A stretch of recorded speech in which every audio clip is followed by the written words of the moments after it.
আসসালামু আলাইকুম রাহমাতুল্লাহ। আমরা এখন মানসিক দক্ষতার সমাধানটা দেখে নিব ইনশাআল্লাহ। আমাদের 47তম বিসিএস প্রিলি পরীক্ষায় মানসিক দক্ষতা অংশ থেকে 15টা প্রশ্ন আসছে। এর মধ্যে 3-4টা প্রশ্ন মুখস্থ লেভেলের ছিল বা বিজ্ঞান থেকে ছিল বা অন্য টাইপের ছিল, বাট ওইগুলো বাদ দিয়ে ওভারঅল বাকি সবগুলাই কিন্তু গতানুগতিক যে বিভিন্ন টপিকগুলো থেকে প্রশ্ন আসে সেখান থেকে ছিল। তো আমরা এখন এই প্রশ্নগুলোর সমাধান দেখবো ইনশাআল্লাহ। তার মানসিক দক্ষতার প্রশ্নগুলো আপনারা একটু দেখেন। এই যে প্রথম প্রশ্নটা, এটা হচ্ছে অ্যানালজির প্রশ্ন। 2 নম্বর এটা হচ্ছে যে কোডিং ডিকোডিং এর প্রশ্ন। তারপরে দেখেন সংখ্যা প্রশ্ন, এগুলা ঠিক আছে। 5 নম্বরে দেখেন ত্রিভুজ সংক্রান্ত প্রশ্ন, এই যে পানিতে প্রতিচ্ছবির প্রশ্ন আসছে। এটা তো হচ্ছে এই যে দিক নির্ণয়ের প্রশ্ন। 5 জন গোল টেবিলে বসে আছে, এটা অবস্থানের প্রশ্ন, ঠিক আছে। এটা ছবির প্রশ্ন। আর কি, এটা হচ্ছে যে মেকানিক্যাল রিজনিং এর প্রশ্ন। এটা হচ্ছে রিলেশনের প্রশ্ন, মানে অ্যানালজির মতোই আর কি। এটা হচ্ছে শূন্যস্থান পূরণের প্রশ্ন, এটা হচ্ছে বানানের প্রশ্ন। শুধুমাত্র 14 এবং 15 এই দুটা প্রশ্ন আছে। এইখানে হচ্ছে যে এটা বিজ্ঞানের দুটা প্রশ্ন আসছে, যেটা না জানা থাকলে পারা সম্ভব না। বাকিগুলো কিন্তু পারার মতো প্রশ্ন ছিল। তো আমরা এখন এই প্রশ্নগুলো সমাধান দেখবো এবং ব্যাখ্যাগুলো দেখবো, তাহলে বুঝবো যে আসলে কতটুকু কঠিন ছিল বা কতটুকু সহজ ছিল, ঠিক আছে। যারা প্রশ্ন দেখছে মানসিক দক্ষতা, তারা একটু বলেন তো যে কিরকম কঠিন ছিল বা সহজ ছিল। 1 নম্বর হচ্ছে সিড স্যাপলিং, আর 2 নম্বরে পরবর্তীতে আছে কি এক। তার মানে প্রথম জোড়া রিলেশনটা হচ্ছে এই যে বীজ আর হচ্ছে ছোট চারা, এটার অর্থ। তাহলে তো এক মানে ডিম, ডিম থেকে চিকেন ফ্রাই আমরা খাই না, চিকেন ফ্রাই তো হচ্ছে বড় মুরগি, এটা মনে হতে পারে প্রথম অ্যান্সার। ডিম হচ্ছে ডিম ভাজি।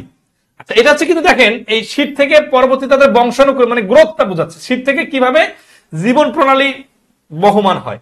তো এক থেকে চিকেন হতে পারে, আবার এখানে ইয়র্ক তো এটা তো হচ্ছে না, এটার সাথে রিলেটেড হচ্ছে না। আর হচ্ছে চিক মানে বাচ্চা। তো আগে দেখেন যে এক থেকে এই যে ছোট গাছ কিন্তু বলছে, এখানে যদি বলতো ট্রি, শীত থেকে ট্রি মানে পূর্ণাঙ্গ গাছ, তাহলে কিন্তু আমরা চিকেন দিতে পারতাম। কিন্তু চিকেন তো বড় মুরগি, ঠিক আছে, পূর্ণাঙ্গ মুরগি। আর এই চিক মানে হচ্ছে মুরগির বাচ্চা। তো যেহেতু এখানে জীবন প্রণালীর ধাপটা বোঝাচ্ছে, এই জন্য এগের সাথে চিকটা যাবে, ঠিক আছে। তাহলে এখানে অ্যান্সার হচ্ছে ঘ। অ্যানালজি মানেই তো হচ্ছে কাছাকাছি কাছাকাছি অ্যান্সার মনে হবে, যেটা বেস্ট লজিক্যাল রিলেশন, সেটা হচ্ছে অ্যানালজি। তো এগুলা অ্যানালজি প্রচুর পরিমাণে আসে মানসিক দক্ষতায়। আপনারা বিগত সালের রিটেনের প্রশ্ন দেখবেন, এমনও পরীক্ষা আছে 5 থেকে 10টা শুধু অ্যানালজি আসছে। তো এগুলা একটু পড়ালেখা করতে হবে, ঠিক আছে। ওকে, তাহলে 2 নম্বর হচ্ছে যদি FNPO অর্থ লেমন হয়, তবে NBOHP অর্থ কত। এগুলো আসলে সবসময় প্রথম অক্ষরটাকে ফিট করতে হয়, যে এম এর সাথে এল হলো কিসের ভিত্তিতে। তাহলে দেখেন MNOPQ, এম এর পরে তো এল নাই, তাহলে IJKLM। তাহলে দেখেন এইখান থেকে -1 মানে একটা বর্ণ মাইনাস করে আগে আসলে এল পাওয়া যায়। ই এর পরে এফ হয় এখানে, তাহলে এফ এর আগের অক্ষরটা এখানে দিছি। তাহলে এন এর আগের অক্ষরটা এম, পি এর আগের অক্ষরটা ও এর আগের অক্ষরটা এন। তার মানে প্রত্যেকটা অক্ষর তার আগের অক্ষরটাকে রিপ্রেজেন্ট করতেছে।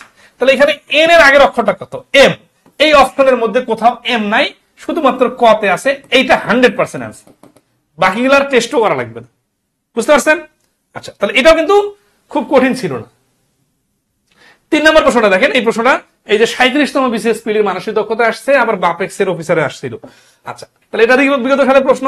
17 যোগ করলে 25, আর 5 গুণন 5 মানে 25, ঠিক আছে। তাহলে এটা যোগ, এখানে গুণ। 13 আর 7 20, 4 আর 5 যোগ গুণ করলে 20। তাহলে 12 আর 6 18, আর 3 6 18। তাহলে কি বুঝলাম, প্রথম দুটার যোগফল আর পরের দুটার গুণফল সমান হওয়া লাগবে। তাহলে 10 আর 6 16, 4 এর সাথে 4 গুণ করলে 16 হওয়া লাগবে। এটা তো খুব সহজ ছিল, তাই না। পরীক্ষার হলে হয় কি, মানে সামগ্রিকভাবে অনেক প্রেশার থাকে, তো তখন ইজি গুলো একটু কঠিন লাগে, একটু কঠিন গুলো আরো কঠিন লাগে, অনেক কঠিন গুলা মাথা গরম করে দেয়।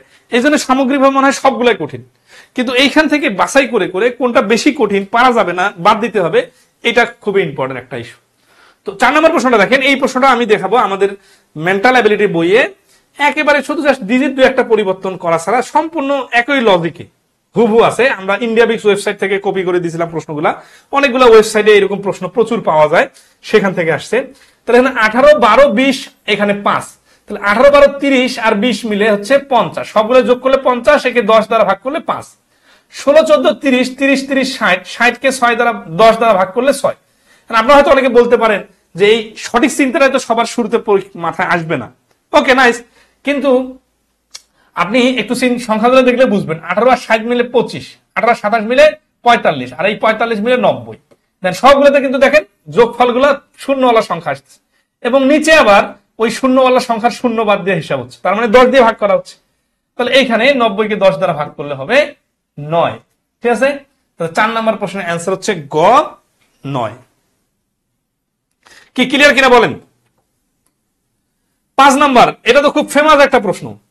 দেখেন পরীক্ষার রেফারেন্স দেওয়া আছে না, আপনি যদি বিগত সালে রিটেনের প্রশ্নগুলো না পড়ে পরীক্ষার হলে যান তাহলে তো আপনার সমস্যা, কারণ মেন্টাল অ্যাবিলিটির বিগত সালে রিটেন প্রশ্ন থেকে কমন আসে।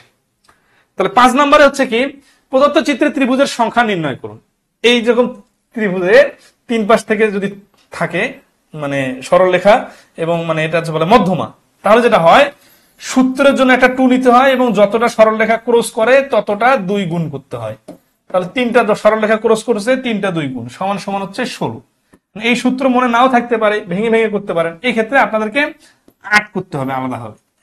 সেটা হচ্ছে দেখেন এই দাগ যখন দিলেন তখন হচ্ছে কিন্তু সব থেকে বড় একটা আর ছোট 2টা, এই যে তখন দাগ দিলাম তখন নতুন করে কয়টা ত্রিভুজ তৈরি হলো খেয়াল করেন। এটা কিন্তু ত্রিভুজ না, এই যে এই দাগ দেওয়ার কারণে ওই আগের বার যেরকম 2টা ত্রিভুজ তৈরি হয়েছিল ওই রকম 2টা কিন্তু আবার হলো। কিরকম? এই পাশের পুরো অংশটা একটা, এই পাশের পুরো অংশটা একটা। ঠিক আছে, ছোট ত্রিভুজ কয়টা? ছোট ত্রিভুজ হচ্ছে এটা একটা, এটা একটা আর এটা একটা, ছোট ত্রিভুজ 3টা। বুঝতে পারছেন কিনা এই পর্যন্ত বলেন? এবার আসি এই দাগটা দিতেছি, এই দাগটা এই পর্যন্ত থামলাম। এটা কি কয়টা নতুন ত্রিভুজ তৈরি হয়েছে জানেন? এই যে একটা 2টা, আগের বার কিন্তু এই 2টা অংশ মিলে একটা ত্রিভুজ ছিল না, এখন একটা 2টা যেমন ত্রিভুজ তৈরি হয়েছে, আবার এখানে লাগার কারণে এই যে একটা ত্রিভুজ তৈরি হয়েছে এবং এই যে একটা ত্রিভুজ তৈরি হয়েছে। তাহলে অলরেডি কিন্তু এই ছোট দাগটাতে 4টা ত্রিভুজ তৈরি হয়ে গেছে, এর মধ্যে ফুল করি নাই। ঠিক আছে, এখানে আমি এইখানে ফুল লাগাই দিই, এইখান থেকে ফুল লাগাই দিই, লাগানোর কারণে ফুল হওয়ার কারণে যে নতুন ত্রিভুজ তৈরি হলো ওগুলো পরে। এই ছোট দাগটা কয়টা ত্রিভুজ তৈরি করলো? এই পাশে একটা, এই পাশে একটা, তাহলে হচ্ছে 2টা। আর যখন এই পুরো বড়টা হয়ে গেল তখন কিন্তু ওই আগের যেরকম 2টা 2টা করে ছিল ওইরকম 2টা কিন্তু আছে। তাহলে মোট কটা হলো? 4 4 8 আর 3 11 12 13 14 15 16। এই একটা কিন্তু এই সব থেকে বড়টা, মানে আমরা কিন্তু শুরু থেকে এইভাবে আসতেছি, তাহলে 16টা। আপনার মনে হবে আরো কিছু মনে হয় ত্রিভুজ হয়েছে, কিন্তু দেখেন এখানে কিছু ত্রিভুজ কিন্তু ত্রিভুজ না, এই অংশটা কিন্তু ত্রিভুজ না, এই অংশটা কিন্তু ত্রিভুজ না, এই অংশটা কিন্তু ত্রিভুজ না। ঠিক আছে, তো এভাবে ভেঙে ভেঙেও করা যায় যদি এটা বাসায় প্র্যাকটিস না থাকে, ইনস্ট্যান্ট করতে যান। আর বাসায় প্র্যাকটিস থাকলে আমাদের বইও দেখবেন সুন্দরভাবে সূত্র সহ আলোচনা দেওয়া আছে। এবং সবচেয়ে বড় কথা, এটা তো কমন প্রশ্ন, মানে নতুন বানায় প্রশ্ন আসে নাই। 6 নম্বর হচ্ছে পানিতে প্রদত্ত প্রতিচ্ছবিগুলোর সাথে কোনটি ইংরেজিতে একটি শব্দের সাথে সদৃশ্যপূর্ণ। এখানে যেটা হচ্ছে কি, যে পানিতে যখন কোনো কিছু প্রতিচ্ছবি তৈরি হয় তখন যেটা হয় যে কোনো অক্ষর ধরেন আছে যে বি, এটা নিচের দিকে উল্টে যায়। ঠিক আছে, আয়না যখন হয় তখন ডানে বামে উল্টে যায়, আর এটাকে নিচের দিকে উল্টালে এইরকম হবে, এক বি বি এর মতো দেখাবে। ধরেন আছে সাপোজ এফ কে মানে পানিতে দেখলে এই যে নিচের দিকে চলে আসবে, এইরকম দেখাবে। তো এখানে যতটা দেখা যাচ্ছে যে এই এফটা হচ্ছে উল্টে গেছে, এই এফটা এরকম আছে, এটা ঠিক আছে, কিন্তু এমটা ডাব্লিউ হয়ে যাবে, এইখানে কিন্তু এমটা এম এ আছে। এইখানে দেখেন এমটা ডাব্লিউ হয়েছে, ঠিক আছে, F A W I L, এখানে কিন্তু এই যে এলটা উপরের দিকে আছে, বাট এলটা যখন উল্টে যাবে তখন এইরকম হবে। ঠিক আছে, যেটা এই ঘ নম্বর অপশনে আছে। ঘ নম্বর অপশন ছাড়া অন্যগুলোতে মিলতেছে না। তাহলে এই ঘ নম্বর অপশন দিয়ে দেখেন এখানে যখন এই এফটা উঠে সোজা হয়ে দাঁড়াবে তখন এরকম হবে। এই যে এ যেটা দেখতেছেন উল্টা পাশে আছে, যখন সোজা হয়ে দাঁড়াবে তখন এ হয়ে যাবে। যখন এই ডাব্লিউ আছে, এই ডাব্লিউটা যখন উল্টে যাবে তখন এম হয়ে যাবে। আই কিন্তু উল্টে গেলেও যা হয়, সোজা থাকলেও তাই হয়। এলটা এরকম দেখাচ্ছে, এটা যখন উল্টে যাবে উপরের দিকে তখন এরকম এল হয়ে যাবে। আর এই ওয়াইটা এরকম আছে, এটা যখন সোজা হবে দাঁড়াবে তখন এরকম হবে। তার মানে একটা ফ্যামিলি শব্দ হয়ে যাবে। তো 6 নম্বর প্রশ্নের আনসার হচ্ছে ঘ। তাহলে আয়না আর পানির প্রশ্নগুলোর মেইন ডিফারেন্স হচ্ছে আয়না হচ্ছে পাশাপাশি রিফ্লেক্ট করে আর পানিটা উপরে নিচে রিফ্লেক্ট করে। সোজা আমরা যখন পড়াই তখন শেখাই দিই যে একটা কুকুর যখন পানির সাইড দিয়ে যায় তখন নিচে কিন্তু একটা কুকুর দেখতে পায়। ঠিক আছে, আপনি যখন হাতটা নিচে দেবেন দেখবেন নিচে একটা হাত আছে, তাহলে উপরে নিচে আর কি রিফ্লেক্ট করে। ঠিক আছে, 7 নম্বর কি বলছে? একজন ব্যক্তি 4 মাইল উত্তরে, 12 মাইল পূর্বে এবং তারপর 12 মাইল উত্তরে ভ্রমণ করেন, তিনি শুরুর বিন্দু থেকে কত দূরে আছেন? আচ্ছা, এগুলার বেসিক সিস্টেম হচ্ছে কি, দিকটা ঠিক রাখা। উপরে হচ্ছে উত্তর, সব সময় দেখবেন উত্তরে তেতুলিয়া, ঠিক আছে, আর নিচে হচ্ছে দক্ষিণ, নিচে দক্ষিণে বঙ্গোপসাগর, ঠিক আছে, আমরা দক্ষিণ এশিয়ায় বাস করি।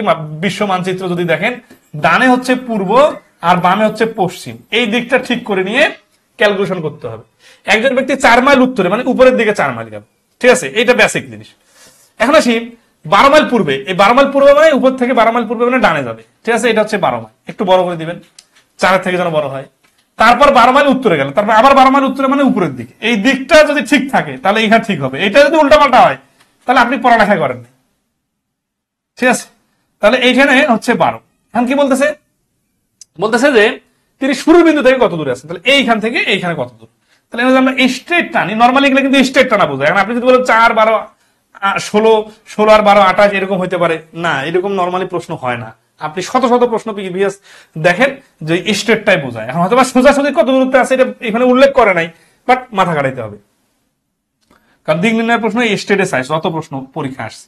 তাহলে এখানে যে আমরা এটা আমাদের সুবিধার্থে ওই সমকোণী ত্রিভুজ বানাই, তাহলে সমকোণী ত্রিভুজের এই যে ভূমিটা এটা হচ্ছে 12, আর এটা কত, এইটা যেহেতু 4, তাহলে এখানেও 4, এটা পুরাটা মিলে হচ্ছে 16। দেখেন এই যে এটা 16, তাহলে সমকোণী ত্রিভুজের লম্ব 16, ভূমি হচ্ছে 12। তাহলে আমরা সমকোণী ত্রিভুজের যে বাহুগুলোর দৈর্ঘ্য 3, 4, 5 হিসাবে অতিভুজ কত হবে। এইখানে যদি কেউ এইভাবে 16 স্কোয়ার প্লাস 12 স্কোয়ার এর উপর রুট ওভার দিয়ে ক্যালকুলেশন করতে যান, তার পড়ালেখার ঘাটতি আছে। কেন? কারণ এই 3, 4, 5 কে যদি আপনি সবগুলাকে 4 দ্বারা গুণ করেন, তাহলে 3 আর 4 12, 4 চোখ 16 আর 4 আর 5 20, অর্থাৎ একটা সমকোণী ত্রিভুজের দুইটা বাহু 3 আর 4 হলে অতিভুজ 5 হয়। একইভাবে 12 আর 16 হলে অতিভুজ 20 হবে। এখানে সরাসরি 20 বসাইতে হবে।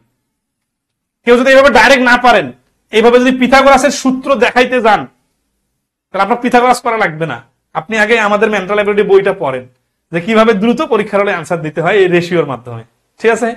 আচ্ছা, তো যাই, এটা খুব দ্রুত অ্যান্সার দিতে হবে। তো এগুলো আমাদের মেন্টাল অ্যাবিলিটি বইয়ে খুব সুন্দরভাবে ফুললি ক্লিয়ার করে দেওয়া আছে। হ্যাঁ, আচ্ছা আসি 8 নাম্বার। দেখেন এটাও কিন্তু খুবই ইন্টারেস্টিং প্রশ্ন। এই প্রশ্নটা খুব সুন্দরভাবে সমাধান করে দিব। কেন? কারণ হচ্ছে যে অনেকে এই প্রশ্নটা ইমাজিন করতে পারে না, ঠিক আছে, আমরা একটু ইমাজিনেশন ধরাই দিব। তো এখানে বলতেছে যে 5 জন ব্যক্তি গোল হয়ে বসে আছে। 5 জন ব্যক্তি কে কোথায় কিভাবে বসে আছে এটা জানি না, কিন্তু গোল হয়ে আছে এটুকু ক্লিয়ার। এবং মাঝখানে তাকিয়ে তাস খেলছে। মাঝখানে তাকিয়ে তাস খেলছে মানে সবার মুখ আর কি এই মনে করেন এই বিন্দুটার দিকে আছে, ঠিক আছে, মানে উল্টা পাশে বসে আছে এরকম না। রাজীবের বাম দিকে রয়েছে মুকুল। এখন যেহেতু এই বিষয়ে মুকুল আছে, তাহলে রাজীব কে কোথায় বসায় দিব? যে কোনোখানে বসায় দিব। রাজীব তো এই পাশে মুখ করে আছে, তাই না? তাহলে এই পাশে মুখ করে আছে, তখন ওর ডান পাশ কোনটা? এইটা ডান পাশ আর ওইটা বাম পাশ। তাহলে রাজীবের বাম দিকে আছে মুকুল, তাহলে এইখানে হলো মুকুল। এদের মাঝখানে কেউ ঢুকবে নাকি সাইডে পিছনে হবে ওটা পরে দেখবো। এই পর্যন্ত তো আমি ক্লিয়ার, এই পর্যন্ত যতটুকু আমি পড়লাম সে অনুযায়ী আমার চিত্র, আমার ডান বাম হিসাব ঠিক আছে। আপনার কিন্তু মনে হচ্ছে মানে রাজীবের ডান দিকে হয়ে গেছে মুকুল, না, বিষয়টা খেয়াল রাখতে হবে যে রাজীব যখন বসে আছে তখন সে টেবিলের মাঝখানের দিকে তাকায় আছে, তখন তার বাম পাশে মুকুল এইখানে। বিজয় রয়েছে অনিক ও নুরুলের মাঝখানে। এখন বিজয় নামে যে সে বিজয়, সে হচ্ছে অনিক আর নুরুলের মাঝখানে। এই যে অনিক নুরুল এরকম হইতে পারে, আবার বিজয় মাঝখানে নুরুল এই পাশে অনেক এই পাশে এরকম হইতে পারে। মানে আমরা এই জিনিসটা জানি না কিভাবে হবে, এবং এদের সাথে এদের দুইজন গ্রুপের আপাতত মিল নাই এই পর্যন্ত। এই জন্য আমরা এইরকম ধরে নিলাম। এই যে দুই ভাবে চিন্তা করতে পারা, এটা খুবই ইম্পর্টেন্ট। মানে আপনি একটা মাইন্ড সেট আপ করে নিছেন যে ওদেরকে মাঝখানে বসাইতে হবে, অনেক এই পাশে নুরুল এই পাশে, তাহলে কিন্তু ভুল হবে। কারণ এটাও তো সঠিক এই বক্তব্য অনুযায়ী যে বিজয় রয়েছে অনেক ও নুরুলের মাঝখানে, বিজয় রয়েছে নুরুল অনেকের মাঝখানে, অনেক নুরুলের মাঝখানে, এবং অনেকের ডান দিকে, অনেকের ডান দিকে, এই যে নাইস কথা বলছে, অনেকের ডান দিকে বিজয়। তাহলে বিজয়, এখানে বিজয়কে এমন ভাবে বসাইতে হবে, তাহলে বিজয় যেহেতু মাঝখানে, এই জন্য অনেকের ডান দিকে বসে। তাহলে দেখেন এই যেহেতু বিজয় এই সেন্টার পয়েন্টকে টাকায় বসে আছে, তাহলে ও অনেকের ডান দিকে, অনেকের ডান দিকে, তাহলে অনেকের ডান দিকে বিজয়, তাহলে বিজয়ের বাম দিকে হচ্ছে অনেক। আবার যেহেতু বিজয় অনেক আর নুরুলের মাঝখানে, তাহলে অনেকের এই পাশে তো নুরুল বসতে পারে না, অনেক বিজয়কে মাঝখানে রাখে, নুরুলকে এইখানে দিতে হবে। এরপর তাহলে নুরুলের ডান দিকে কে রয়েছে?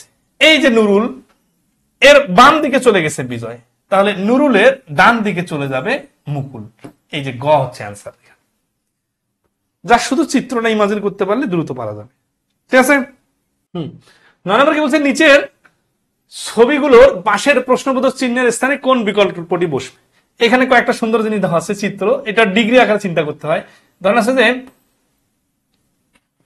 চিত্র সব ভালোভাবে দেখতে পাচ্ছেন তো না, এই যে একটা অ্যারো চিহ্ন দেওয়া আছে এই পাশে কর্ণ বরাবর, এটা হচ্ছে সোজা, এটা হচ্ছে সোজা উপরের দিকে আরো, আর এখানে কোনটা বসবে। আমাদের অপশন গুলো আছে নিচে, ডানের উপরে, বামে নিচে, আর সোজা একটা আছে। তো এক্ষেত্রে আমাদের আসলে দেখতে হয় কোনটা কত ডিগ্রি অ্যাঙ্গেলে ঘুরছে। এখন আমরা এই পাশে ঘোরা মনে করতে পারি, আবার উল্টা পাশে ঘোরা মনে করতে পারি।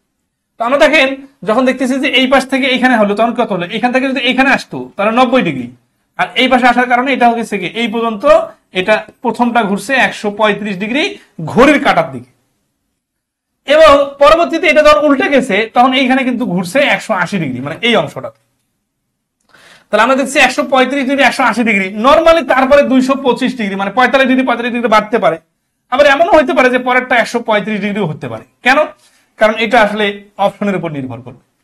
তাহলে এখন আমরা দেখি যে এটা যখন নিচের দিকে দিতেছে এটার পরে, তাহলে এটা আবার 180 ডিগ্রি ঘুরতেছে, দুইটা তো 180 পাশাপাশি হবে না, তাহলে এই অপশনটা বাদ।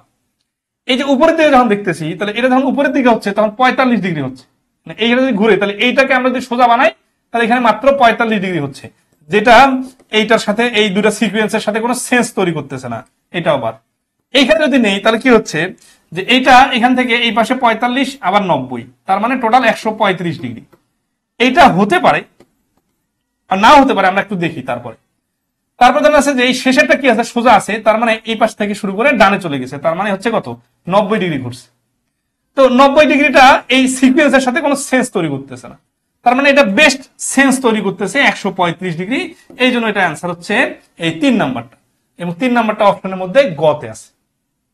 হ্যাঁ, এটা যদি আবার এইভাবে এই পাশে থাকতো না তখন কিন্তু এইটা দিতাম, কারণ 225 ডিগ্রি তখন বেটার সেন্স তৈরি করতেছে। ঠিক আছে, যেহেতু এই পাশে কোনো নাই এই জন্য গ হচ্ছে অ্যান্সার। এই পর্যন্ত 9টা প্রশ্ন সমাধান করলাম, কি খুব কঠিন মনে হলো? আসি 10 নম্বর। 10 নম্বর হচ্ছে মেকানিক্যাল রিজনিং এর একটা প্রশ্ন, বলছে একটা গিয়ার ট্রেনে 3টি গিয়ার আছে। তাহলে 3টি গিয়ার আছে মানে বিষয়টা এরকম, এই যে এখানে একটা 3টা, 3টে গিয়ার আছে, এটা একটা পুরো গিয়ার, এই গিয়ারের 12টা দাঁত আছে। আচ্ছা 12টা দাঁত থাক আর 20টা দাঁত থাক, কোনো সমস্যা নেই। তারপরে গিয়ার বি এর 36টা দাঁত আছে, মানে এটা একটা গিয়ার, 1 নম্বর একটা গিয়ার, এরপর গিয়ার বি এর 36টা, আর পরেরটা 24টা দাঁত। দাঁত কোনো ইফেক্ট ফেলে না অঙ্কের উপর, কোন পাশে ঘুরতেছে এটা ইফেক্ট ফেলে।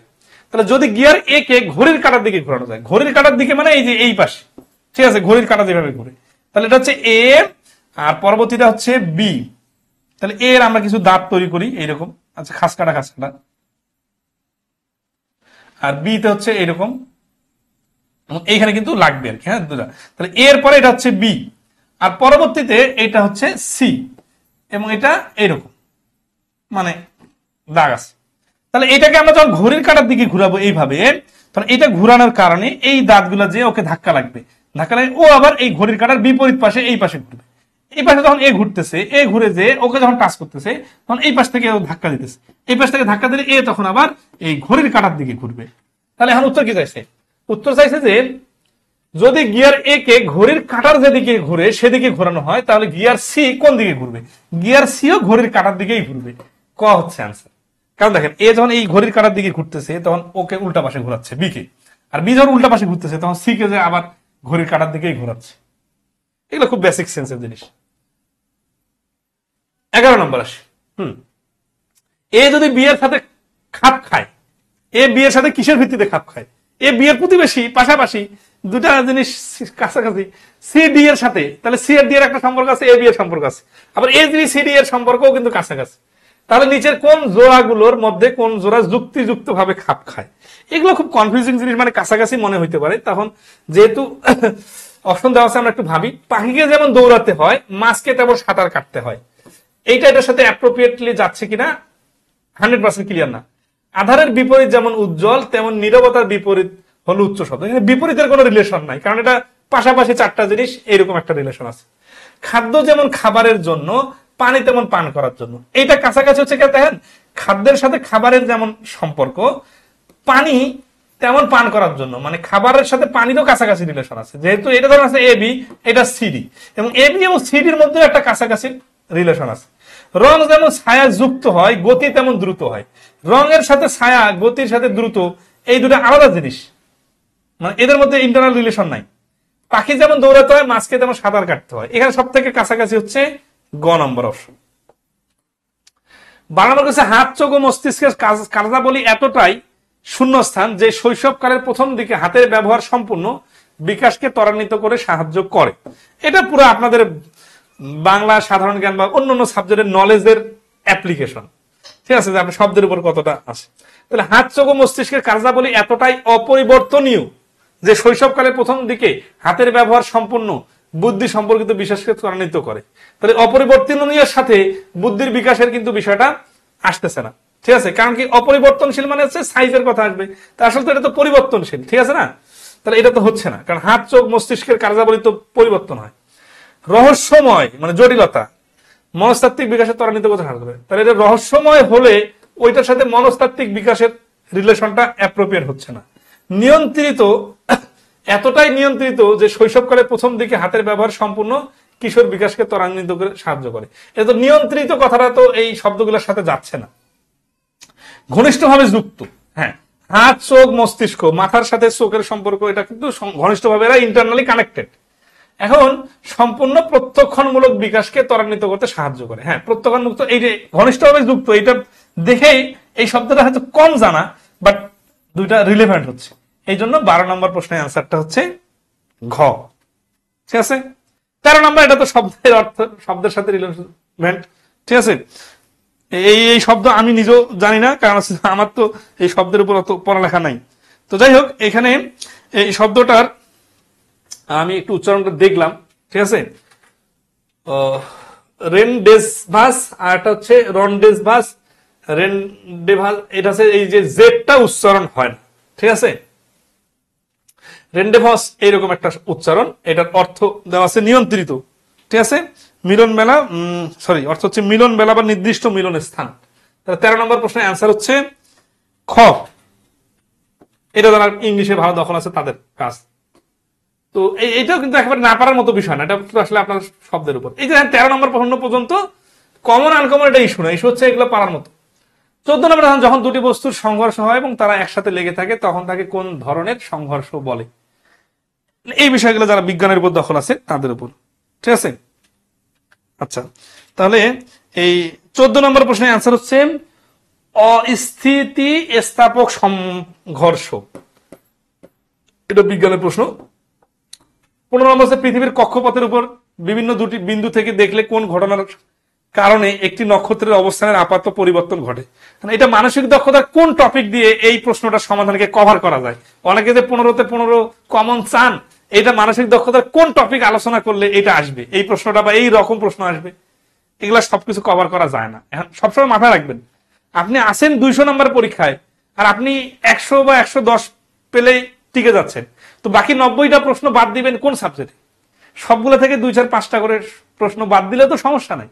তো মানসিক দক্ষতা ধরেন 3-4টা প্রশ্ন পারলেন না, কেউ পারলো না, বা 90% স্টুডেন্ট পারলো না, 2-4-5-10 জন পারলো, সেটা রেয়ার। তো সমস্যা নাই, তো টেনশনে কিছু নাই, কারণ আপনাকে তো 90% নাম্বার পাইতে হবে না, 50 থেকে 60 মার্কস নাম্বার পাইলে হয়ে যাচ্ছে। তো এই জন্য এই যে ধরনের সাপোজ সব থেকে বিদঘটে প্রশ্ন ছিল এই শেষের দুইটা, যারা মানে যাদের কারণে পুরো প্রশ্নটাকে অনেকে কঠিন মনে করতেছে, বিষয়টা কিন্তু আসলে এরকম ছিল না। আচ্ছা, তাহলে পৃথিবীর কক্ষপথে বিভিন্ন বিন্দু থেকে দেখলে কোন ঘটনার কারণে একটি নক্ষত্রের অবস্থানের আপাত পরিবর্তন ঘটে। যাদের ধারণা আছে এগুলো তাদের কাছে তো পানির মতো সোজা, তাদের ধারণা নাই, আমারও ধারণা নাই। 15 নম্বরের প্রশ্নটা অ্যান্সার হচ্ছে ঘ, ঠিক আছে।